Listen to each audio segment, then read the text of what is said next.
Mike McDonald with Web Pro News, and we are at the Hofbrau House in Las Vegas for PubCon, and I've wrangled Matt Cutts, and we're going to ask him a few questions about all kinds of things. So, Matt, you've not been at the show too much. I mean, you only made it in for like one of the end sessions on Wednesday afternoon. So, yeah, I had to miss the first day. There was a birthday in the family, but. Yeah, so Wednesday caught your session, very good. Really, I've been telling everybody that's why you came when you did, just to see Mike McDonald, right? Yeah, I planned my travel so I could be there in time for your session. 5 bloggers with a microphone. That's very flattering. I do appreciate that. So let's talk about some of the buzz and some of the topics that have been going on in the show. One of them in particular, I just talked to Bruce Clay. He had a session the other day, and in the context of the discussion was the comment was in the context of personalization and some of the changes that are coming up and going on with search. And he said ranking is dead. Yeah. And so in 2009, he said we're really going to see a big shift, and we're going to go from objective, here's 10 results that's going to be the same for everybody, to more personalization. What do you, how do you address that or comment on that? It's interesting. I'm not sure whether I'd say ranking's dead, but it's not as important as it used to be. It's kind of funny. I was talking to somebody at the conference, and she was talking about ranking reports, big, long, 30-page ranking reports, and how they're almost like a security blanket. Yeah. It's like, well, I need to show something to my client, or the client needs to see something. But the fact is, the smart SEOs are not necessarily just looking at their rankings. They're looking at their conversion, they're looking at their server logs, they're asking themselves, okay, it's great if I rank for a phrase, but unless that's actually leading me to sales, that doesn't help me very much. So I think as you see more personalization, as you see more localization, like if you do a search for the word bank in the United States, you'll get Bank of America and American banks. If you search in England, you'll get, Thomas Cook and different banks entirely. So the whole notion that you can do a search for Kentucky Wildcats and you can send it to a friend and they're always going to get the exact same results, that's just not true anymore, especially when you've got data centers with data switching in and out of the index all the time. So I think the challenge is not to pay so much attention to rankings and pay attention to your traffic, pay attention to your conversions, keep building good content, and then not worry as much about, can I show people that I rank #1 for my trophy phrase? Yep. So, and some of the other changes, I mean, we had the Microsoft keynote the other day, and they're trying to they're rolling in some pretty cool things with travel and product search in the results, pretty high. And you guys have a Universal that's been out for a little while, but it seems to be evolving. What else? What can we look for from Universal? I guess looking forward into 2009, what kind of changes do you think we'll see out of that? Yeah, totally. I think that Universal is something that users really like. There's so many people that don't even know that there is an image search on Google, or a book search on Google. And so if you can type something in and get a blog search result or a video or something like that back, it's really, really handy. So Universal, I think, is really useful. I think it will continue to expand. And what that means is 2009 is a year in which you can't just think of yourself as an SEO. Like, my job is to rank one web page for one phrase. One thing I've heard a lot at this conference is SEOs are starting to embrace the fact that they're marketers. Hey, it's a broader spectrum. You have to think about, how do you build buzz? How do you get loyal customers? How do you optimize your ROI? All those different things, and that can include, how do I make good videos? How do I, do I have a book? Or, things like that. So do you think, I mean, Universal is a lot of, like I said, for people that don't know, or most of them do, I guess, but a lot of images and videos and things like that will pop up in the results.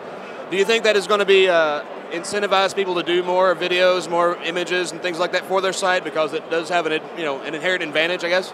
Yeah, we've already seen a lot of people paying more attention to that. I think that trend will continue to the point where, of course, anywhere there's money, there will be spam. And so we've started to work more with some other Google properties, and start to pay more attention to, okay, how do we help this specific part of Google or that specific part of Google, so that you don't have quite as much worries about spam. So I think you absolutely do see SEO starting to think more about, how do I not just have a web page? How do I have, a video? How do I have, a blog post? Things like that. You guys have made some strides in terms of your ability to crawl and index metadata, I think, for video and things like that. I mean, can you talk about that a little bit? Yeah, well, we're a little better on Flash. That's always nice. But in addition, you can always submit the video sitemaps. Yeah. And that's really, really helpful as far as getting into the video search. We want to be able to present video from all kinds of places. And that gives me a good chance to dispel one misconception, which is some people are like, oh, doesn't Google sort of tilt things towards YouTube? And it turns out, given what we think of and what we know of the market share, we actually kind of bend over backwards to show results from other video search engines, not just from YouTube. It's just, there's a lot of different traffic that goes to a lot of these different sites. But we like the fact that you can get from different diverse places. You can get Meta Cafe, you can get a lot of different places. Is there an advantage in terms of file format if you're using Flash, say FLAs or SWFs? Do you guys crawl one of those easier than the other in terms of the metadata, or do you know? You are stumping me on camera. All right. I don't know the answer to that. That one in. Yeah, I think my guess is that it will work fine either way. So Adobe came out with a really nice API recently that effectively lets you take a Flash file and sort of march through it, sort of iterate through and say, okay, what if the user does this? What if the user does that? And click through the different states. And so a search engine now has a much better ability to sort of iterate through that.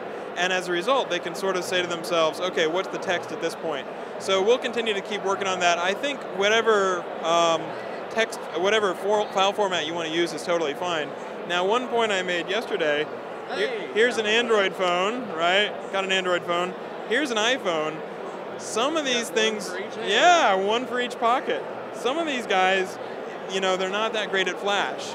And so just because Google or a search engine is getting better at doing Flash, that doesn't mean that, you know, if I go to Red Mango, which is a yogurt place, I might not be able to see it if they've only got Flash. So well, these are going to handle MP4s a lot better, right, or MP4 format? Yeah, and so, you know, you can't just think about search engines. You have to think about the user experience, especially on mobile devices these days. Okay. What are some trends in 2009? Let's break out the crystal ball. So one thing that we totally talked about at the conference, you know, SEO is broadening their scope a little bit. But one other big trend, which is a little scary, is black hat SEO is getting a little more malicious. So I gave one slide example where one guy had committed 3 felonies on one slide. He was doing DNS subdomain hijacking, cross-site scripting attacks, and then the payload was he would install malware on your machine. And so in a world where the black hat SEO moves toward doing really illegal things, as an SEO, you have to decide your risk tolerance, and you have to say, do I really want to try to compete with people that are doing illegal stuff, or do I want to try to make a long-term site that's going to stand the test of time? And hopefully most of the people are saying, yeah, the white hat, long-term test of time, that's the direction we want to go.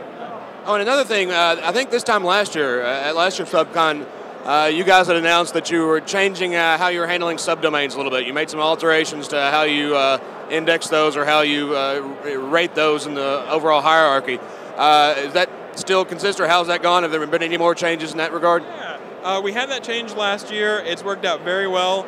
Now there's no real distinct advantage where you can like show up 8 times out of 10 if you have different subdomains.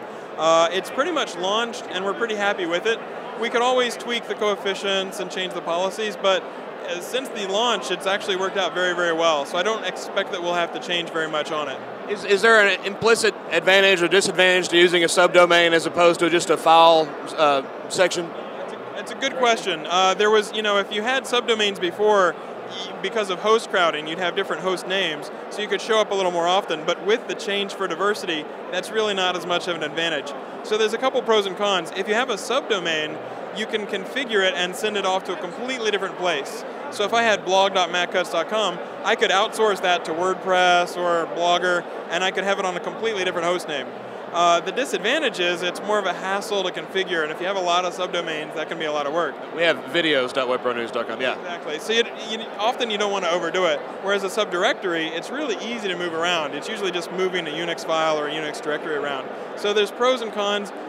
If you're doing like foreign language domains, if you can get google.fr, google.de, that's best. After that, I would say de.google.com, fr.google.com. But you can geo-target to a subdomain or geo-target to a subdirectory. So really, it's whatever's easiest for you. Works pretty well. Well, cool. Man, I appreciate you stopping by. Oh, today is the season tip-off, you know. UK's first game today. Go Cats. VMI. I think it tips at 4. Yeah, we're all hyped about that. Well, so thanks again, man. I appreciate you stopping by. Thanks a lot. Thank you. This is Mike McDonald with Web Pro News. We're at PubCon with Matt Cutts in Las Vegas, having a beer. See ya.